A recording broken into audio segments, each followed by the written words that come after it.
In this video, we are going to talk about AS or aggregate supply policies. I'm going to go through the aim of AS policies, as well as some specific types of aggregate supply policies, like trainings and education, research and development, subsidies, infrastructure spending, welfare, tax reform, immigration, as well as evaluate the strengths and weaknesses of AS policies. So first, let's start with a definition of aggregate supply. So aggregate supply is essentially the ability to supply goods and services. And then if we add them together, if we aggregate them together, we get aggregate supply. And so AS or aggregate supply policies is designed to improve supply side conditions.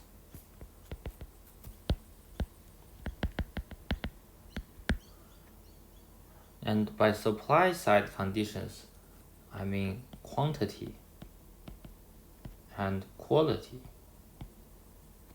of factors of production. Because if you recall from the aggregate supply videos, whenever we get an increase in quantity or quality of factors of production, we can shift the aggregate supply curve. And if we can shift the aggregate supply curve, then we have more ability to produce goods and services. So let's write this down in detail. So if you have higher quality or quantity, you decrease the cost of production. You decrease the cost of production, you increase profit, which means firms are more willing and able to supply. So shift AS to the right.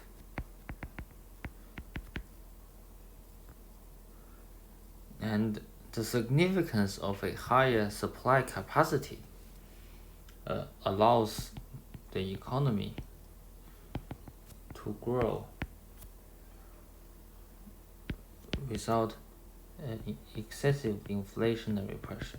And this is precisely the meaning of sustainable economic growth. So the aggregate demand policies we discussed in the previous two videos are designed to impact the demand side of the economy. And they only work in the short to medium term. In the long term, the economy's supply capacity, which is aggregate supply, determines the long-run rate of economic growth. So it is a really important policy, and we cannot overlook aggregate supply policy, because if your economy cannot produce enough goods and services, then no matter what you do to the economy to increase demand, what you get is inflation, and you don't have any increase in output. So you essentially reaches this vertical section of the aggregate supply curve. So let's look at the aims of aggregate supply policy.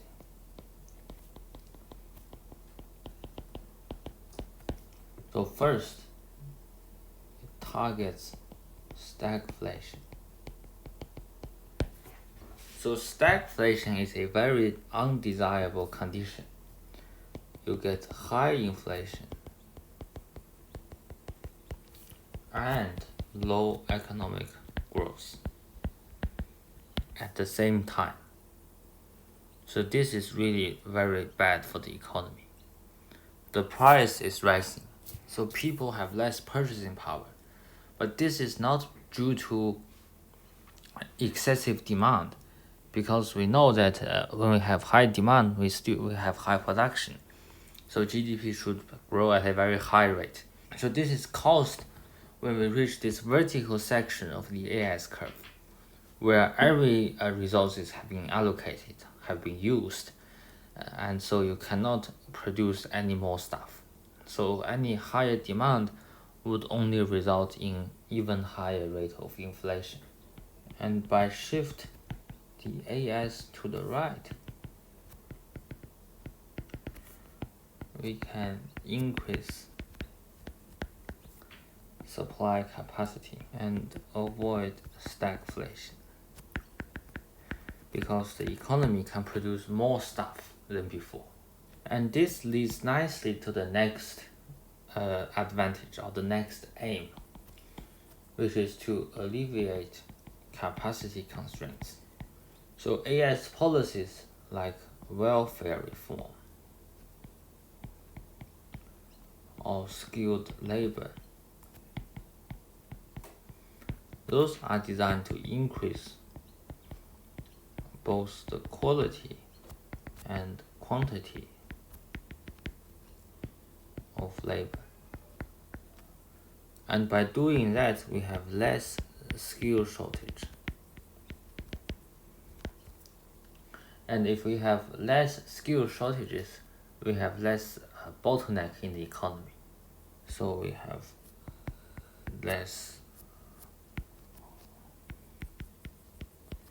or slower growth in the cost of production. And this means businesses become more willing and able to supply. And this shift AS to the right, and consequently increase supply capacity. So this is how you answer AS questions. It's very similar to the transmission mechanism of monetary policy. You have one factor you want to explain, and you use a series of reasoning and then reach the point where you have less cost of production. And when you have less cost of production, everything else is exactly the same. So you are more willing and more able to supply. You shift AS to the right and increase supply capacity. So that's how you answer questions related to aggregate supply. The third aim is to address supply shocks. So supply shock is we have already experienced it, which is during the 2020 COVID years. We have lots of disruptions in the global supply chain. So this is an example of supply shocks. So it essentially decreases the ability for the economy to produce goods and services. So that's the definition of supply shock. And you can use aggregate supply policies to counteract this negative effect of supply shock. Examples include research and development to increase productivity. So despite having perhaps less quantity of labor, you can produce more stuff with less labor. So you are essentially addressed this problem with labor supply by using technologies. The last factor is increase in international competitiveness. So again, when you have a higher level of productivity due to a more efficient workforce thanks to the AS policies, you reduce the average cost of production. And this means you have more profits. If you have more profits, you have a greater willingness to supply. And this can shift the aggregate supply curve to the right. And now you need to establish the link again. And by having a higher productive capacity, firms can reduce price or to increase quality without compress their profit margin. So this increases the price competitiveness of exports, which increases exports and decreases imports, because for domestic buyers, domestic or locally made goods and services becomes more attractive than before, so imports should also fall. And this, can ultimately increase aggregate demand as well. So aggregate supply policies can, in fact, both increase the capacity or the potential for economy to grow in the long term, but can also lead to an increase in aggregate demand simultaneously. So that's why we should not overlook the importance of aggregate supply policies. Because just keep one thing in mind, without aggregate supply policies, the economy would not grow in the long term.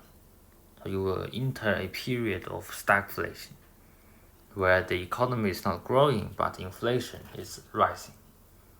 So another point of confusion is with the relationship between aggregate supply and efficiency. So I have kind of implied this association, but let's make this more clear so you don't make any mistake in the exam. So we know that AS is the total amount of goods and services that can be produced. And generally speaking, if you increase aggregate supply, so a shift of aggregate supply to the right will only be possible if productivity, which is defined as output divided by input, increases. And the notion of productivity, or the notion of maximizing output per unit of input, is precisely the definition of technical efficiency. So technical efficiency is directly linked to increase in the willingness and ability to supply, because a high technical efficiency reduces firms' cost of production, and this increases profit and increases the willingness and ability to supply and shift the AS to the right. So that's the link between efficiency, in particular technical efficiency, and AS. To be more precise, it is the increase in technical efficiency that drives the increase in supply capacity. Because generally speaking, we do not have an unlimited supply of resources. So let's look at some specific types of AS policies. The first type is training and education. So the aim of this policy is to increase the quality of human capital and conveys a positive supply side benefit to the economy. So generally speaking, education increases skill and making the skill required by employers, and this can reduce structural unemployment as well as increase productivity.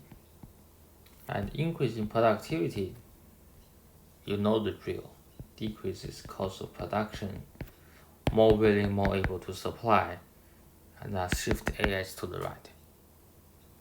So that's how you link training and education with AS via this increase in productivity.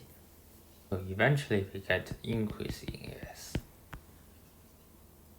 And how do you link increase in aggregate supply with the three domestic macroeconomic goals, which are low inflation, full employment, and strong and sustainable economic growth? Well, if you have high AS due to a low cost of production, then this means firms are incentivized to sell cheaper, and this increases consumption, which then increases aggregate demand as well as increase net export. So a higher aggregate demand, you also know the drill. It decreases inventory, increases production, and this is related to the goal of SSEG. Higher production means you require more labor, so decrease unemployment. This is the goal of full employment. And you also have less cost inflation, because remember, firms are incentivized to sell cheaper. So this is good for the goal of low inflation. So everything kind of comes together when we study AS policies. We start with training and education, a higher quality of labor force. This means a higher productivity, lower cost, and lower cost increases the willingness and ability to supply, increase aggregate supply. And because of lower cost, we pass on this cost, cheaper cost to consumers. We get more consumption, higher AD, lower inventory, more production, less unemployment, less inflation. So all AS policies essentially works the same way as this. So your job is to link any AS policies with a higher productivity, and then your response becomes standardized. It's essentially always the same. So now let's move on to the next specific example, which is research and development. So research and development basically increases the technology, or better technology. And we know that a better technology can cause increase in efficiency, thus lower cost of production. And then your answer should be exactly the same as this.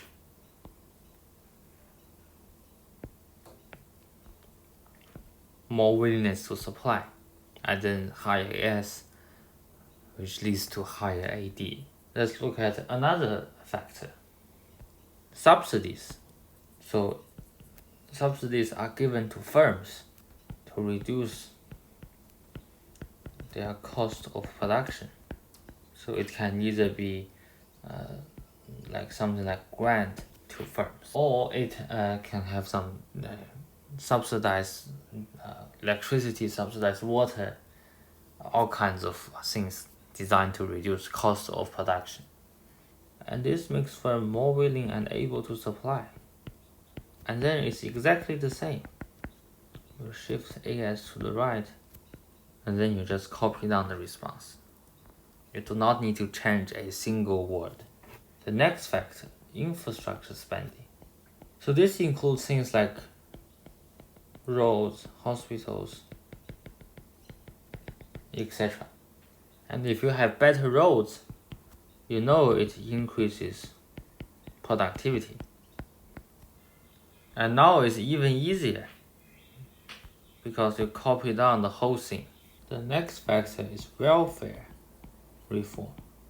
So welfare reform typically refers to things like changes in unemployment benefits or childcare subsidy.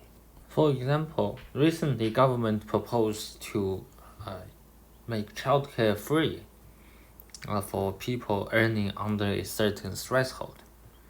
And there's also checks when you want to receive unemployment benefit. You must be actively looking for work in order to qualify for the benefit. And those policies are designed to increase the quantity of factors of production, especially the quantity of labor. Because if childcare is cheaper, then parents who may previously be staying at home can now go to work. And this increases the quantity of labor. And if the quantity of labor increased, we have less skill shortages. And if you have less skill shortages, then this put downward pressure on wage, decreases cost of production, and here you go. It's all the same again. Also, we can have tax reform. such as the recent reduction of Stage 3 tax cut, or decrease in tax for small businesses. And those essentially increase firms' profit. Because if you have this tax reduction for small businesses, then you take less tax, so there's more profit remaining for business owners. So they can use this to invest. So encourage investment in things like machineries, and thus you can shift AD to the right, because investment is a component of aggregate demand. But more importantly, the machineries helps to increase productivity.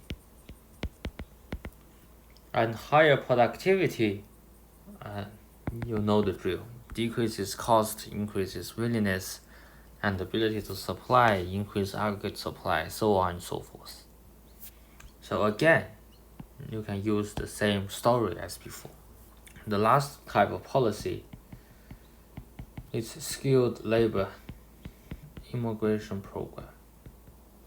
So this can increase both the quality and quantity of workforce. And we know that this can decrease wage, increase productivity, which reduces cost of production.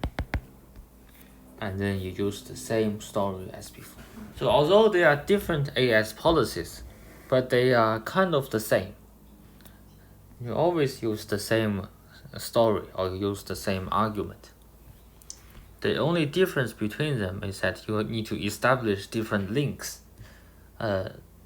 And that's really the only difference. Once you can establish the link between the policy and aggregate supply, the rest of the story is exactly the same. So the last factor, or the last studies and dot point for this course, is strengths and weaknesses of AS policies. So the strength is ability to target particular sectors. So we know that monetary policy is a blunt instrument and is unable to target particular regions or particular sectors, and cannot address problems like structural unemployment, which is the mismatch of skills between labor and employers. But AS policies like training and education targets skill of workers.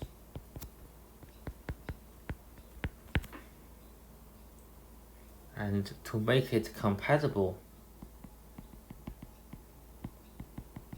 with skill required by employers, and hence reduce structural unemployment. This can only be done by AS policies. If you think about interest rate, if you have a mismatch of skill, then no matter how low the interest rate is, you cannot you are still have this skill mismatch. So it is very difficult to target particular sectors with aggregate demand policies. So you need to use aggregate supply policies.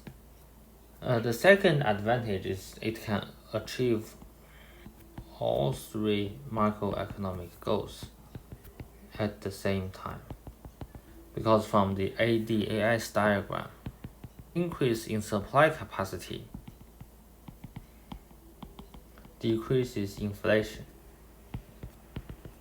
and increases GDP. And we know that increase in GDP is also associated with lower unemployment. So both all the goals of SSEG, full employment, low inflation, can be achieved simultaneously.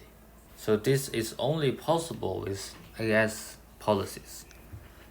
For AD policies, you either increase GDP, decrease unemployment, but risk high inflation, or you can decrease GDP, increase unemployment to reduce inflation. So you always have this trade-off.